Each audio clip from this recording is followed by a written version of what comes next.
Yo, for this video magluto tayo ng pambansang tinola. Wow! Dahil walang papaya, sayote, at saka isang kasamang pangit na naglalaba ay tumago. Ayan. Sipag niya naglalaba kasi pangit lang. Ayan. So tara.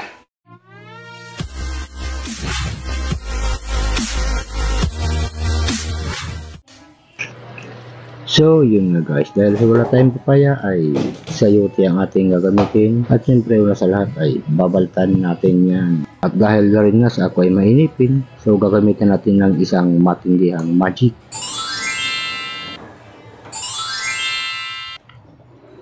At yun nga, so kailangan natin ng siyempre sibuyas, panggisa. At sa paghiwa niyan guys ay bibigay ako ng konting tip lang naman, konting tip para hindi delicate sa kamay. Yun na delicate guys, ayan, nakita nyo guys, nakatago yung kuko para hindi delicate sa kutsilyo. Kasi yung kutsilyo ko ay talaga namang humahaya ka palang ay hiwa na. Ayan diba guys, basic na basic lang guys, napakasimple lang. Galing ha? Pero balikan natin ng umpisa guys.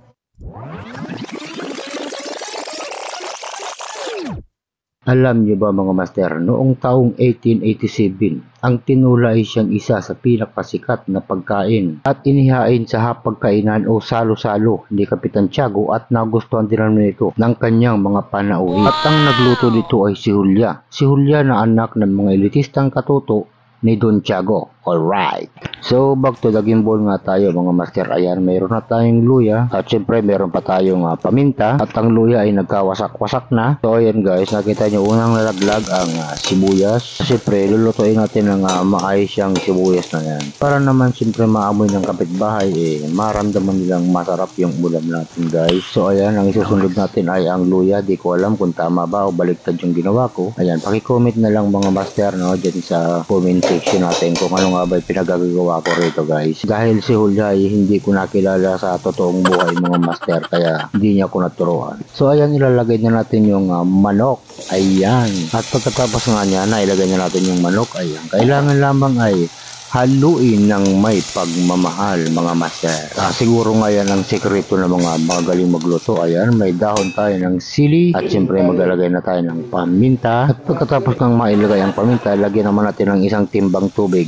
Ayan mga master, sabaw pa lang ay ulam na ang isang barangay ang sabaw. Dahil yan ang sabaw na parang joy umaabot ng isang linggo. At siyempre lalagyan natin ang ating magic sarap. Yan, baka naman magic sarap ha. At isunod na natin nga na master ang dagat na pinatigas. Yan ay ang asin. Ayan, siyempre control lang natin mga master yung paglagay natin ng asin, depende sa panlasa nyo. At habang nasa kasagsagan nga tayo ng pagluluto mga master, ay may dumating na problema. Ang meral ko, walang iba. At ang nakalagay nga sa sobre ay ako raw ay magbayad na. Kung ayaw ko raw na kami tayo magkita-kita pa. Ayan, 655 mga master ang isang buwan. So okay lang yan mga master, no? Talagang kasama sa buhay talaga yung mga ganyang bayarin. So back to the good ball game tayo mga master, no? Ayan, at kumukulo na nga yung ating isinalang na tinola. At isusunod na natin yung patatas. Ay, patatas ba yan? Ano nga bang tawag dyan? Sayote? Diyos me. Ay, inang! Ang patatas ay kulay green na. Ay, sorry mga master. At pagkatapos na nating mailagay ang mga sayote na yan, ay